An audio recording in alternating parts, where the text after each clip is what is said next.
బేబీకి నా heart beat, నా వాయిస్, నా ఎమోషన్స్ ఏ వీక్ నుంచి ఎన్నో మంత్ నుంచి తెలుస్తాయి? 16th వీక్ నుంచి తెలుస్తాయండి.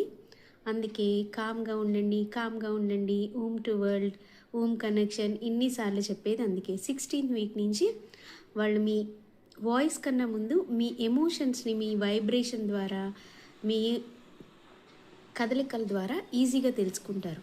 అందుకని మీరు కామ్గా ఉండడం వల్ల బేబీ కూడా చాలా కామ్గా ఉంటుంది. So be careful while you are with pregnancy. వాళ్ళకి కావాల్సింది జస్ట్ మీ ప్రెజెన్స్ అంతే. మీరు పర్టికులర్గా పర్ఫెక్ట్గా ఉన్నారా, పర్ఫెక్ట్ మదరా కాదా కాదండి, కావాల్సింది జస్ట్ మీ ప్రెజెన్స్. మీరు ఎప్పుడూ ఉండాలి. సో ఉండేది ఆ ప్రెజెన్స్తో ఉండేది కామ్గా లవబుల్ థాట్స్ మీరు ఆలోచించండి, మీరే ప్రశాంతంగా ఉంటారు. అదే మీకు చిరాగ్గా ఉంది లేదా ఏదైనా డిస్కషన్ జరిగింది ఇంట్లో, అది పెద్ద ఆర్గానిక్ డిస్కషన్ కాదనుకోండి, అది మీరు థింక్ చేసుకునే కొద్దీ మీకు కూడా చిరాగ్గా, కంగారుగా, దడదడ కింద ఇట్లా ఉంటుంది కదా. సో మీరు లవింగ్ థాట్స్, ప్రశాంతంగా ఉన్న పాటలు ఇలా ఉండడం వల్ల బేబీస్ కూడా చాలా ప్రశాంతంగా ఉంటారు.